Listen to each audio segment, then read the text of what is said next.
자, 죄송해요. 중간에 끊겨서 이것부터 이어가도록 할게요. 이게 이제 4주차 네 번째 강의가 되겠죠.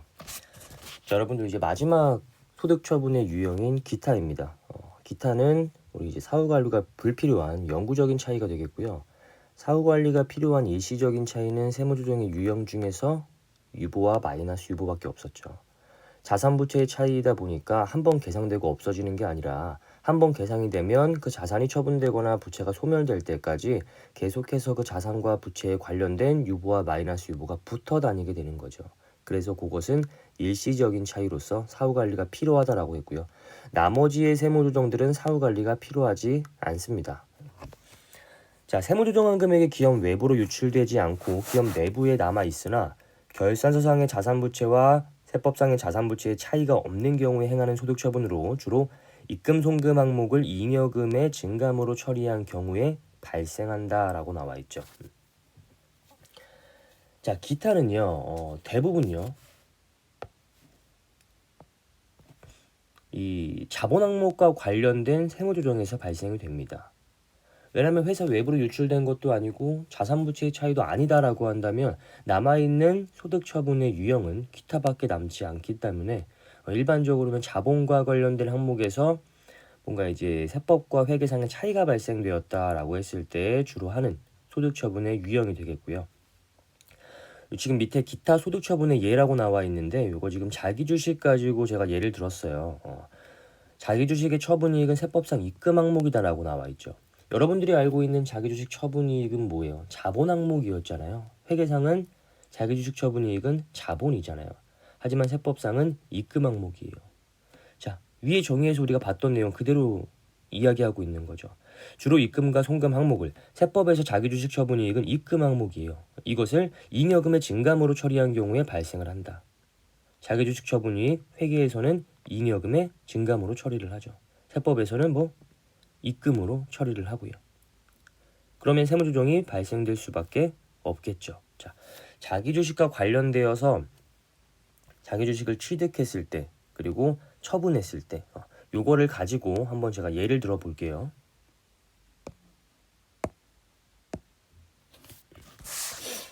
나중에 우리가 자기주식을 소각한 경우까지 한번 같이 보도록 할 거지만 지금 거기까지 하면 조금 이제 여러분들이 헷갈려 할 수도 있기 때문에 처분할 때까지를 딱 보고요. 자기 주식을 취득한 다음에 소각하는 경우도 보여드리긴 할 건데 그 부분에 대해서는 지금은 당장 모르셔도 되는 내용입니다. 자, 일단 요걸 여러분들이 아셔야 돼요. 자기 주식은 이렇게 안 좋겠죠?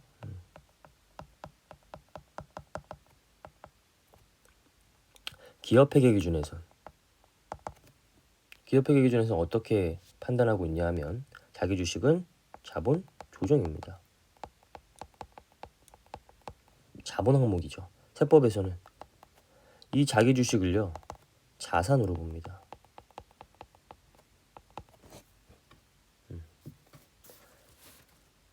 요거 우리 자본은 파란색으로 그냥 쓰도록 할게요.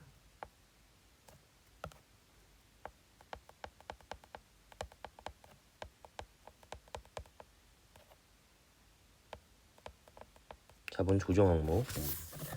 자, 지금 이렇게 나와 있는데 자기주식 처분 이익과 자기주식 소각 이익 요것에 대해서도 한번 같이 살펴보도록 할게요.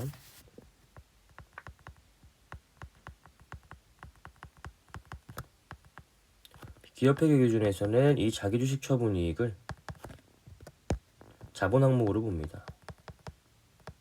자본 잉여금.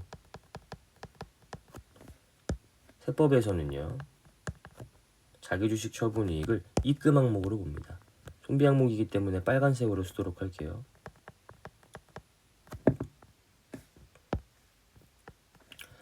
자, 자기주식 처분 손실은 마찬가지로 자본 조정과 송금 항목으로 본다. 다 적어드릴게요, 그냥.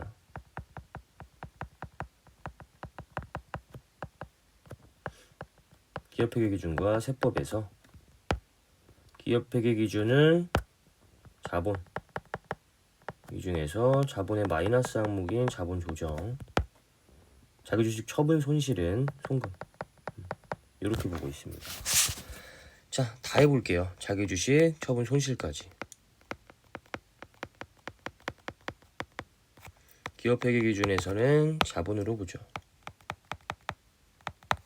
아이고 죄송해요. 감자차익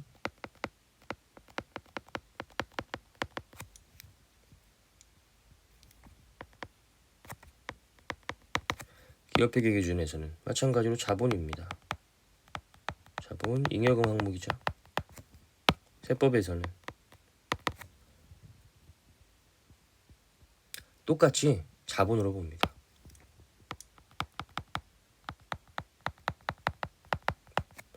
차이가 발생하지 않겠죠. 감자, 차손도 마찬가지예요.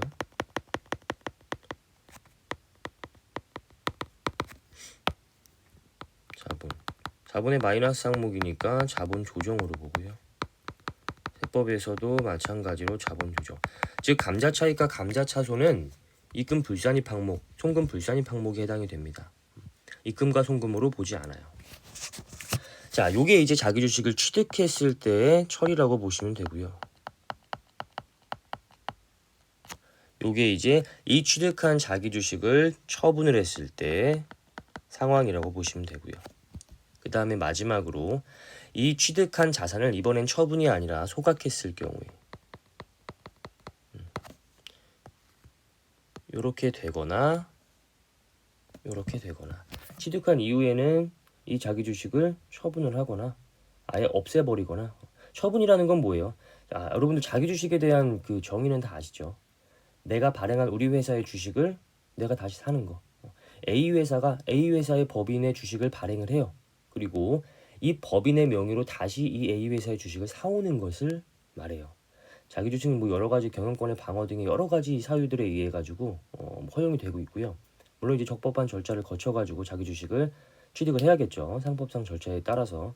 어쨌든 우리가 세법에서 이 자기 주식을 딱 취득을 했을 때 그 세법상의 처리는 자산으로 처리하고 있다라는 거.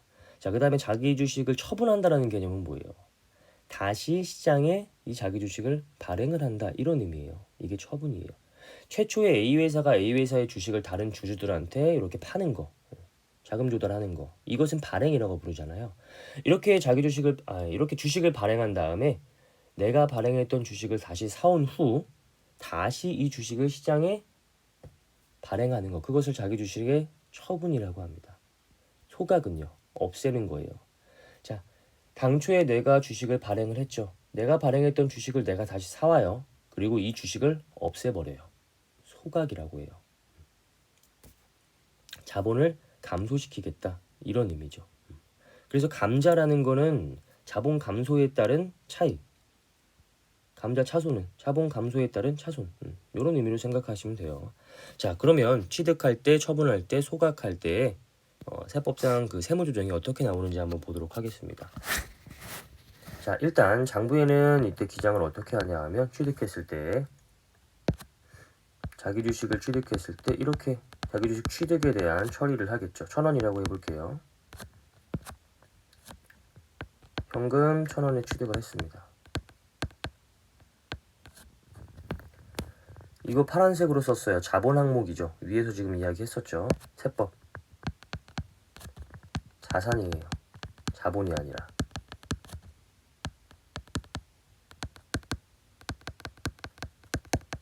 자, 이렇게 세무조정을 하게 되겠죠. 자, 세무조정 한번 어떻게 발생되는지 볼게요. 자본의 회계 처리가 없어지고 자산의 회계 처리가 나오게 되는 거잖아요.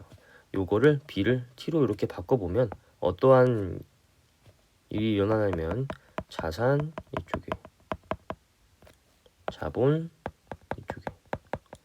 여러분 재무상태표 항목은요, 왼쪽에 오면 무조건 가산 조정이고요, 오른쪽에 오면 무조건 차감 조정이라고 생각하시면 됩니다. 아이고. 자, 장부상의 분계를 세법상의 분계로 바꿔보니까 이러한 분계가 나오게 되겠죠. 그럼 세무조정 어떻게 해요? 왼쪽에 온 거 무조건 플러스 가산 조정. 그냥 입금산입이라고 해볼게요. 입금산입 자기주식 1,000. 자산부채에 대한 차이잖아요. 얘 자산이잖아요. 지금 뭐예요?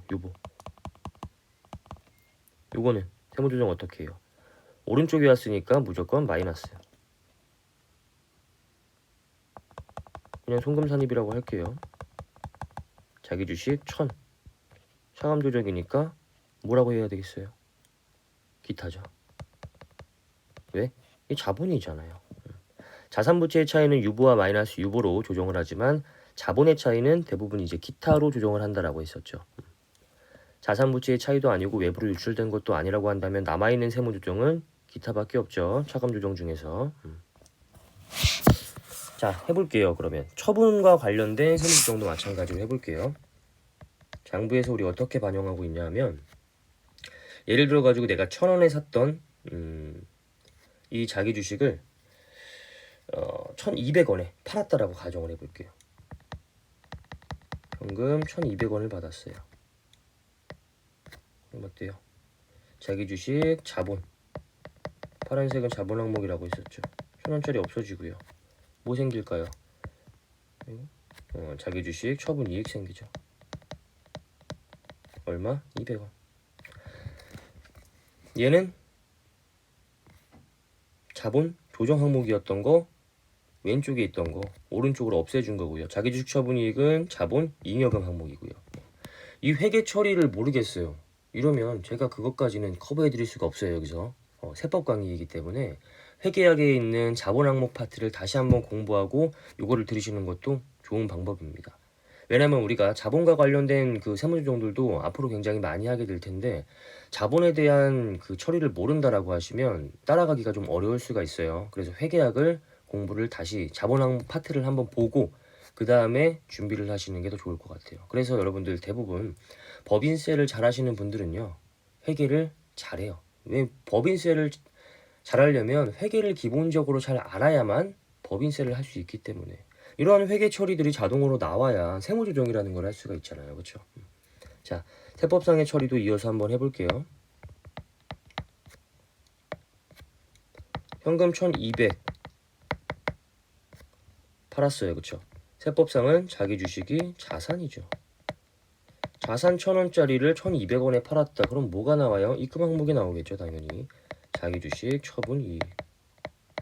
얼마? 200원. 이런 식으로 세무조정이 만들어지겠죠. 자, 그러면 장부의 분계를 세법상의 분계로 옮기는 세무조정을 한번 해보겠습니다. 일단 자기 주식과 자기 주식 처분 이익은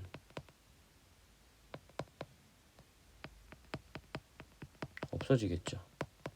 이런 식으로. 그 다음에 자산인 자기 주식이 생겨날 거고요. 입금 항목, 자기 주식 처분 이익. 네, 요렇게 되겠죠. 자, 세무조정 하나씩 해볼게요. 일단 왼쪽에 있는 것부터 해볼게요. 왼쪽에 오면 무조건 뭐라 그랬어요? 가산조정이라고 했었죠.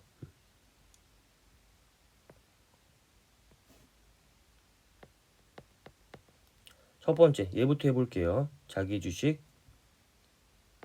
입금 산입 자기 주식 1,000원. 세무조정 어떻게 해요? 기타죠. 자본은 그냥 기타라고 생각하셔도 편해요. 죄송합니다. 자, 그 다음에 두 번째 요거 한번 해볼게요. 왼쪽에 있으니까 재무상태표상의 항목 자산, 부채, 자본은요 왼쪽에 있으면 무조건 가산조정, 오른쪽에 있으면 무조건 차감조정이에요. 가산조정이죠. 뭐 입금 산입 자기 주식 처분이익 얼마? 200원. 뭐요? 자본 항목이잖아요. 기타. 오른쪽에 있는 세무조정 해볼게요. 세무조정 요 사항에 빨간색 손비 항목이 나오면 입금과 송금에 대한 이 빨간색의 수익과 비용에 대한 이 빨간색의 항목이 나오면 그냥 없애주시면 된다라고 했었죠. 자, 얘만 하면 되겠죠. 그러면 이 자기 주식 어때요? 오른쪽에 왔으니까 마이너스잖아요. 송금 산입 자기 주식 1,000원. 세무조정 보겠어요. 얘 뭐예요 지금? 자산이잖아요. 그렇죠? 얘 없어진 거잖아요. 지금 이쪽으로. 그래서 나온 거잖아요. 자산. 뭐예요? 마이너스 유보. 이렇게 세무조정 해주시는 겁니다. 세무조정은요 사실 여러분 절대 어려운 게 아니죠. 장부상에 어떻게 회계 처리가 되어 있는지는 문제에서 제시가 될 거고요. 여러분들은 세법상의 회계 처리만 아시면 돼요. 그렇죠? 세법상 어떻게 취급을 달리하고 있구나라는 걸 아시면 이 세법상의 세무조정들을 할 수 있을 거고요. 장부상의 회계 처리를 세법상의 회계 처리로 이렇게 돌리는 세무조정이라는 분계를 하다 보면 세무조정 누락하실 일이 없어요. 그렇죠? 실수를 요건 무조건 방지를 할 수가 있어요. 시간이 오래 걸린다는 단점이 있긴 하지만 사실 뭐 그렇게 오래 걸리지도 않아요. 여러분들 시험 볼 때 이거 또박또박 한 글자 한 글자 쓰고 있을 거 아니잖아요. 날려가면서 빨리빨리 쓸 거잖아요. 그러면 세무조정 금방 할 수 있습니다. 물론 이게 이제 숙달이 되면 이렇게 굳이 세무조정에 대한 분계를 끊지 않아도 자동으로 나오기는 해요. 많이 이제 세무조정을 하다 보시면. 근데 처음에 하실 때는 이렇게 하시는 게 가장 안전빵이에요. 세무조정을 누락해서 실수할 일이 이렇게 하면 없습니다. 요거를 일단 처음에 추천을 드려요. 저도 아직까지도 세무조정 사항이 굉장히 많이 나오는 그런 분계를 하게 될 때에는 이렇게 하고 있어요. 이래야 누락할 일이 없으니까. 자, 볼게요. 지금 뭐 기타에 대한 소득 처분 배우고 있지만 자기 주식에 대한 그런 어떤 세법상의 취급까지도 같이 보고 있고요. 더불어서 세무조정의 어떤 전반적인 사항도 그냥 같이 연습하고 있는 거예요. 자, 요거 한번 이어서 보도록 할게요. 소각을 했을 경우에 자, 이렇게 자기 주식을 소각했을 때는 현금 똑같이 한번 소각했다고 가정해 볼게요. 현금 1200에 똑같이 소각했다고 가정해 볼게요. 그러면 자기 주식 자본 조정에 있던 자기 주식이 대변으로 없어지면서 감자 차익이 발생되게 되죠. 200원. 죄송해요, 여러분. 이거 현금 아니에요.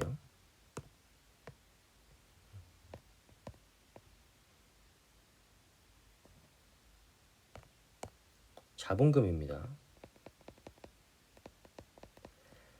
우리가 자기 주식을 처분했다라는 건 내가 가지고 있는 나의 주식을 다시 시장에 되파는 걸 말해요. 그러면 내 주식을 시장에 넘기면서 그에 대한 대가를 받아오겠죠. 현금 등으로.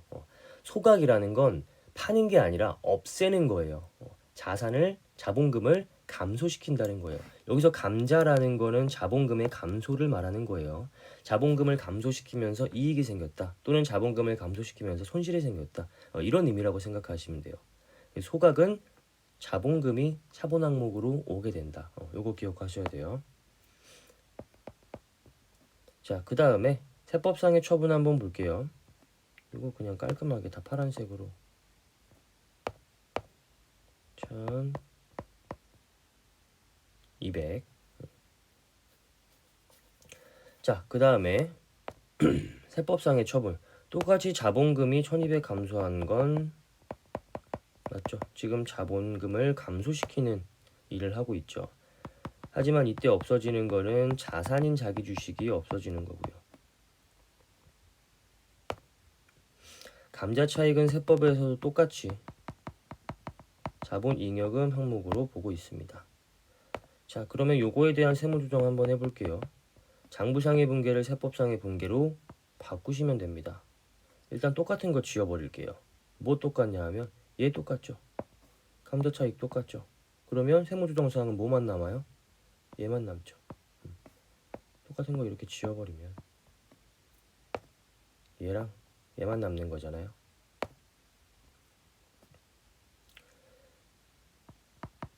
대변에 자기 주식 1000, 차변에 자기 주식 1000. 자, 세무조정 그대로 하면 되죠. 왼쪽에 오면 뭐라 그랬어요? 플러스. 세무조정 어떻게 해요? 입금 산입 자기 주식 1000. 소득 처분 어떻게 하겠어요? 파란색 자본 항목이잖아요. 기타. 얘는요. 오른쪽에 오면 무조건 마이너스 항목이라고 했었죠. 송금산입. 송금산입이든 입금불산입이든 그런 건 중요하지 않다라는 건 더 이상 얘기하지 않아도 되죠. 요거는 똑같은 자기 주식이긴 한데 얘는 뭐예요? 자산이잖아요. 마이너스 조정인데 자산에 대한 차이를 조정하는 조정이에요. 뭐 있죠? 마이너스 6. 이렇게 세무 조정하시면 됩니다. 뭐 어려운 내용은 없죠.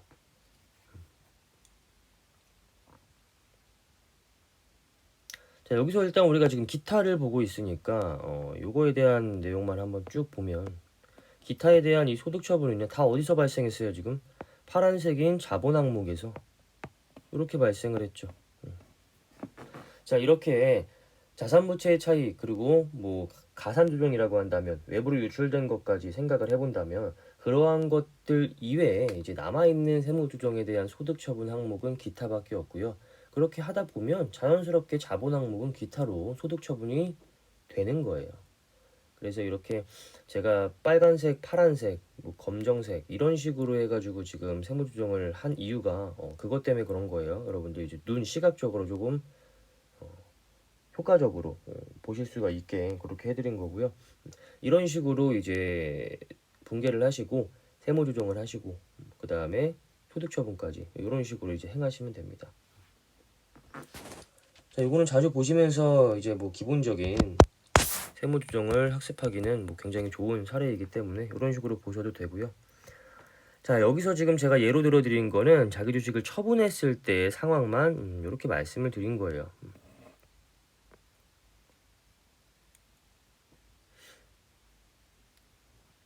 지금 여러분들도 요거 질문을 한번 해주실 것 같아가지고, 여기는 지금 입금 산입 자기 주식 처분이 200 기타 요거밖에 들어가 있지 않잖아요.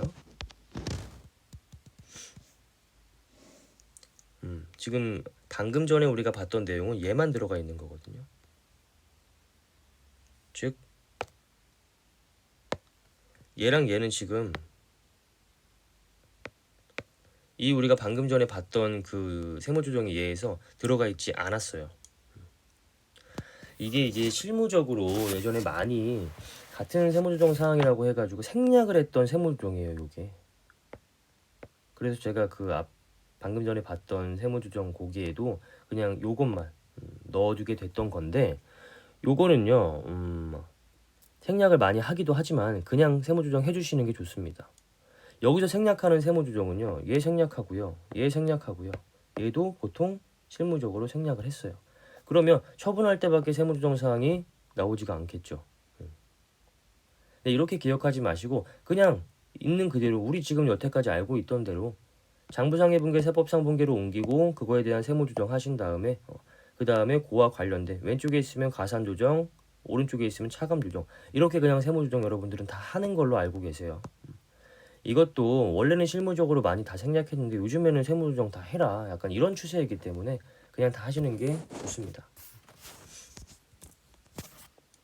그래서 우리 요걸로 보지 마시고요, 제가 방금 필기해드린 그 내용으로 좀 시각적으로 여러분들이 보셨으면 좋겠어요. 자, 일단 기타에 대한 내용은 이 정도로 설명드리면 될 것 같고, 뭐 앞으로 세무조정 많이 하면서 더 많이 말씀을 드리도록 할게요.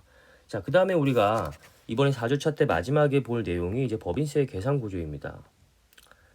우리가 지금까지 공부했던 내용, 손익계산상의 당기순이익을 구한 다음에 간접법에 의해서 가산조정과 차감조정을 하고요. 그렇게 나온 금액을 무엇이라고 하냐면 차가감 소득금액이라고 해요.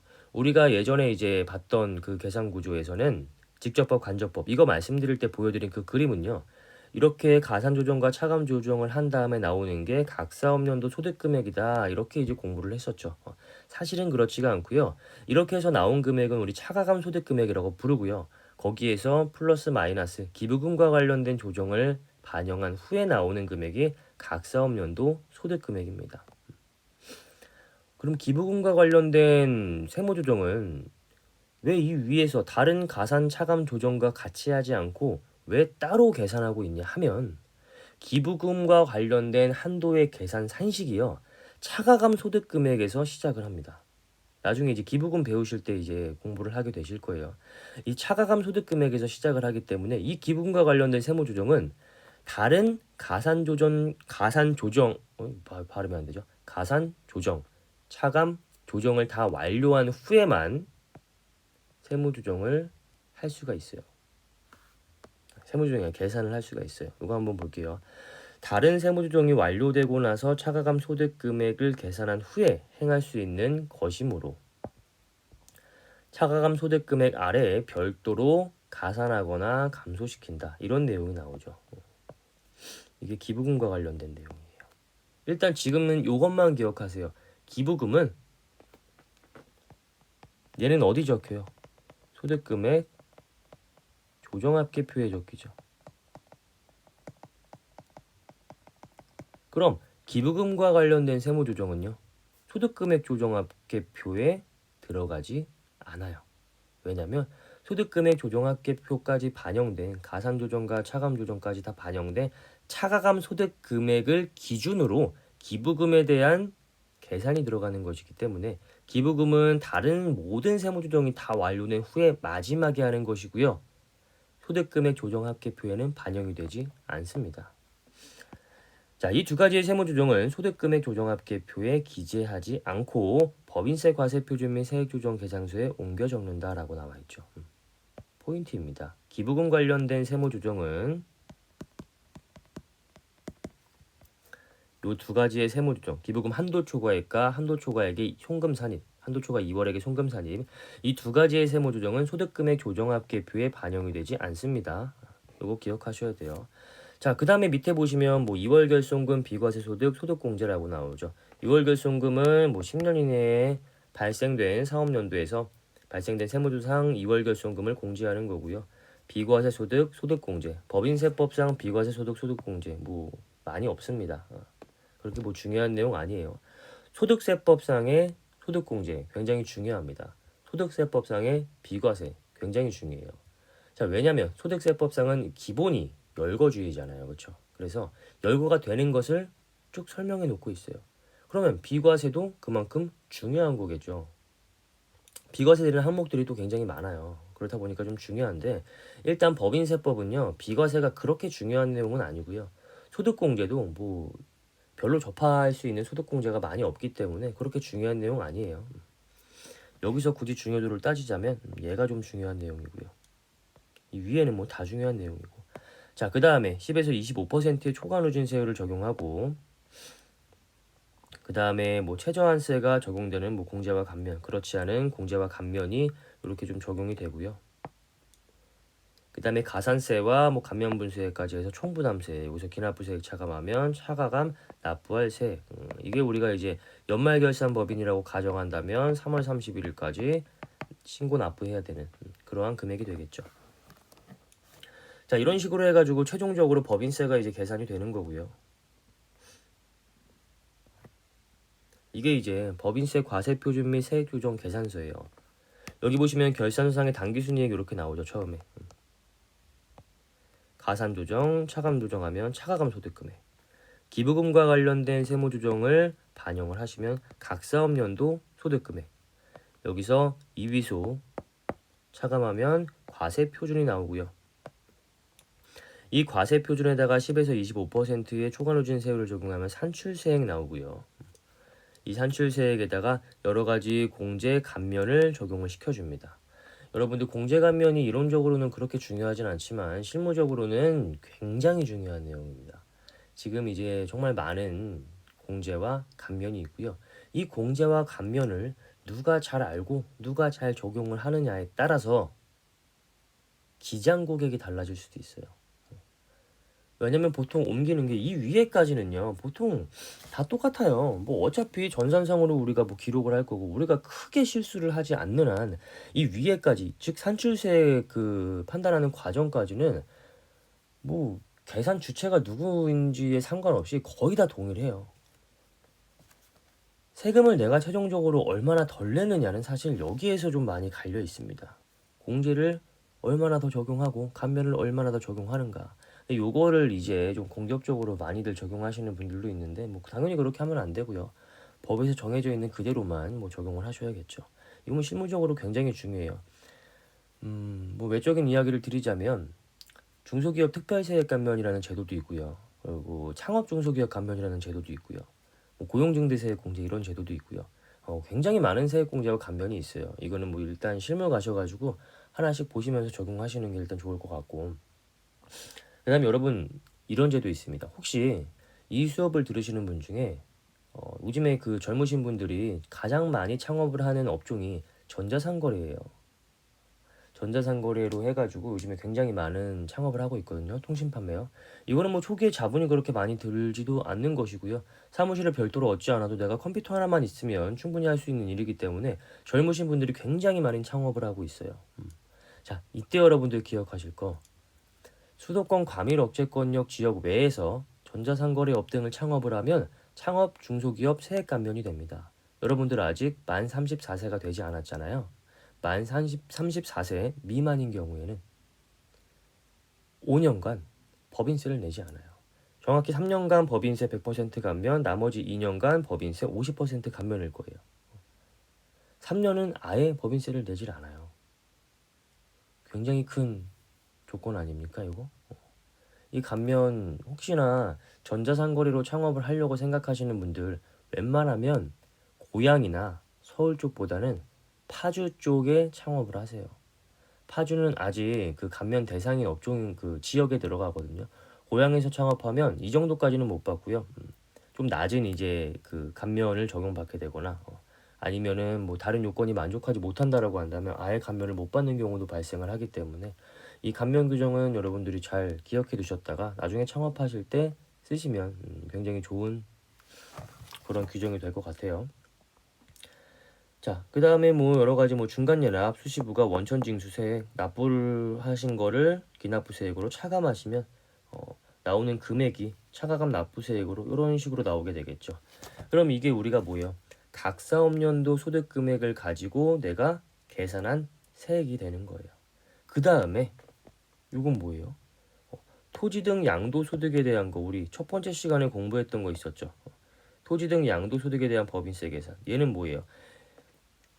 우리가 이제 주택이나 별장이나 아니면 비사업용 토지를 가지고 있는 경우에 각 사업연도 소득으로 일단 먼저 과세가 돼요. 그렇죠? 이미 이거에 대한 부분은 여기에 반영이 되어 있을 거예요. 그리고 추가적으로 이러한 산식에 의해서 추가 과세를 하게 됩니다. 이게 토지 등 양도소득에 대한 법인세고요. 자, 그 다음에 또 하나 있었죠. 뭐예요? 미완료 소득에 대한 법인세. 이것도 추가 과세라고 했었잖아요. 일단 얘도 이것과 관련된 소득이 발생을 하면 여기에 포함되어서 과세가 이미 되었을 거예요. 근데 추가적으로 이걸로 한 번 더 과세를 하겠다라는 거죠. 이러한 산식에 의해서 추가 과세의 성격. 자, 그렇게 하시면 우리가 최종적으로 납부하실 세액의 개가 나오게 되는 거고요. 요거는 지금 계속기업의 가정 속에서 작성한 거기 때문에 청산소득에 대한 내용은 당연히 안 나와 있겠죠. 각 사업연도 소득에 대한 그리고 토지 등 양도소득에 대한 마지막으로 미완료 소득에 대한 법인세 이렇게 각각 산출을 하게 되는 것이다. 이런 식으로 기억을 하시면 될 것 같고요. 뭐 여기까지 보시면 뭐 법인세 이제 기본적인 사항들은 여러분들이 다 보신 것 같아요. 뭐 가표율표도 받고 소득금액 조정학계표도 받고요. 여기 법인세 과세표지 및 세액조정 계산서라는 것도 우리 보게 되었고요. 우리가 공부하는 대부분은 여기에 있습니다. 각 사업연도 소득 금액을 구하는 과정까지를 이제 대부분의 수업 시간에 할애를 하게 될 거고요. 그 뒤에 뭐 2월 결손금이라든지 이런 것들은 이제 시간이 나는 허락하는 범위 내에서 또 공부를 하게 될 거예요. 그래서 요거 여러분들 앞으로 많이 공부하게 될 내용이니까 잘 한번 보시면 될 것 같고요. 오늘 수업은 여기서 마무리를 하도록 할게요. 수고하셨습니다.